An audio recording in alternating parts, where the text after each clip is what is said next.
Good morning, praise the Lord. ઈશ્વરનો આભાર માનતા આજના દિવસની શરૂઆત કરીએ અને પ્રભુનું વચન વાંચીએ તથા સાંભળીએ. દરેક દ્રવ્ય લોભી માણસના માર્ગ એવા છે. આવું દ્રવ્ય તેના માલિકોનું સત્યાનાશ વાળે છે. નીતિવચનોનું પુસ્તક, તેનો 1લો અધ્યાય અને તેની 19મી કલમ. આજનો વિચાર. ખ્રિસ્તમાં અતિ પ્રિયવાલા મિત્રો, પ્રભુ ઈસુ ખ્રિસ્તના સામર્થ્યવાન નામમાં આપ સર્વને સવારની પ્રેમભરી સલામ. આજના વચનમાં 2 ભાગ અને 2 બાબત છે.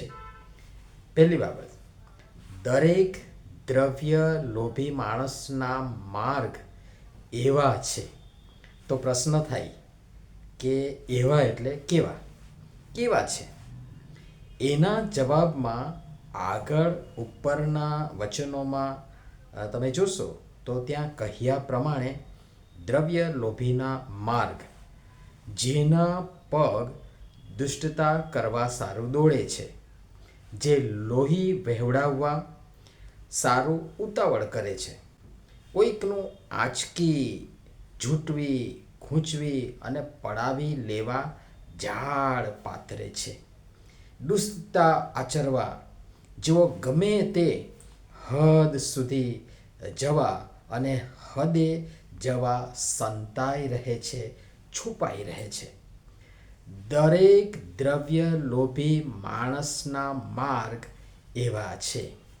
બીજી બાબત, આવું દ્રવ્ય તેના માલિકોનું સત્યાનાશ વાળે છે. તો બીજો પ્રશ્ન થાય કે આવું દ્રવ્ય એટલે કેવું દ્રવ્ય? કેવું ધન?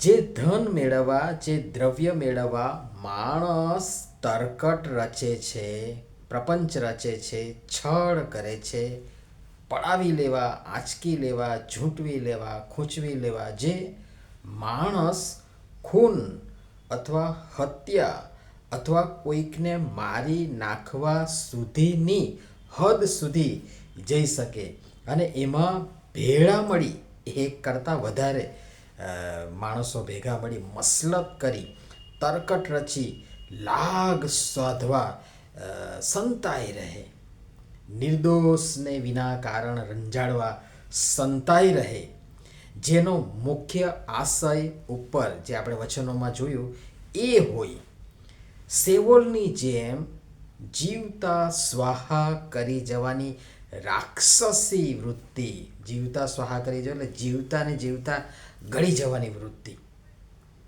એ સેવોલની જેમ જીવતા સ્વાહા કરી જવાની રાક્ષસી અમાનુષી વૃત્તિ ધરાવતા હોય, જે લૂંટથી પોતાના ઘરો ભરે છે કે ભરતા હોય.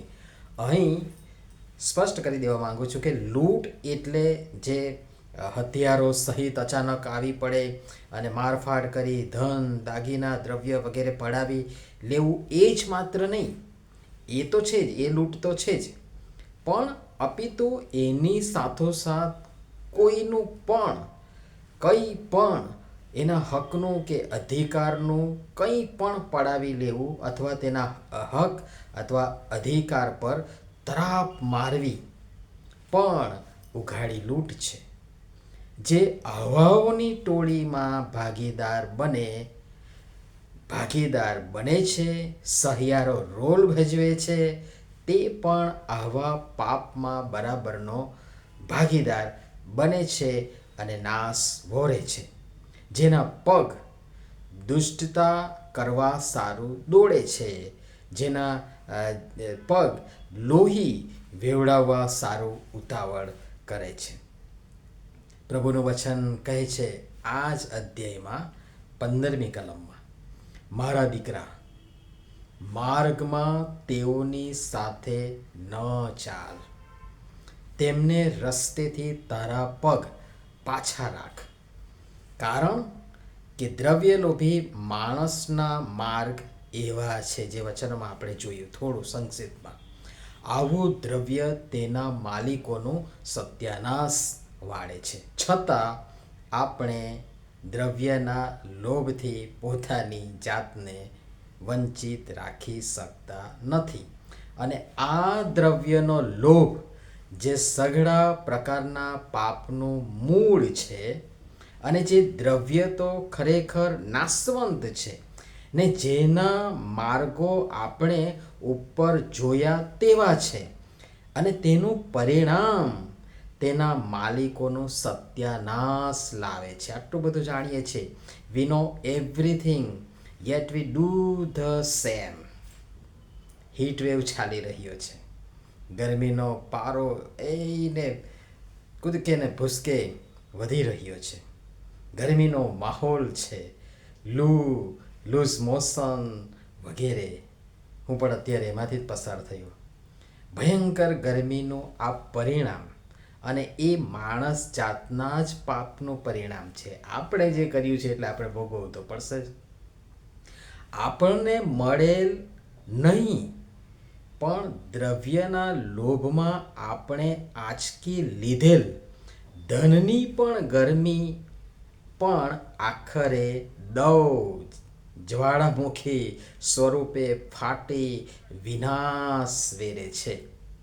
પોતાના અંગત દ્રવ્ય વૃદ્ધિની વૃત્તિ અને પ્રવૃત્તિ ધનપતિ બનવાના સ્વાર્થમાં અંધ બની, આંધળાભીત બની, ઈશ્વરની સૃષ્ટિના માલિક ઈશ્વરને હટાવી ખુદ માલિક બની બેસી સત્યાનાશ વાળ્યું છે. તો હવે એનાથી કમાયેલ દ્રવ્યનો મુસારો એટલે કિંમત એ તો ચૂકવવી જ પડશે, અને માલિકાના હક એટલે એનાથી અનેક ગણો સત્યાનાશ ભોગવવું તો પડશે. પ્રભુ આ બધી બાબતો સમજવા પણ સર્વની સહાય તથા મદદ કરો. નમીએ પ્રાર્થના કરીએ. પ્રભુ, અમને મળેલ તમામ વ્યવસ્થાઓને માટે અને અમે તમારા આભારી છીએ, અને એ અમારા માટે પૂરતી પણ છે. કિંતુ મોટાભાગે અમે અસંતોષી બની વધુને વધુ મેળવી લેવા ગમે તે હદ સુધી પણ જઈ પહોંચીએ છીએ, જે છેવટે અમારો જ સત્યાનાશ વાળે છે.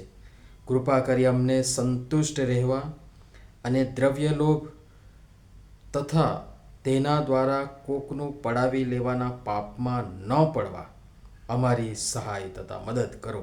પ્રભુ ઈસુના નામમાં આમેન. ધન્યવાદ.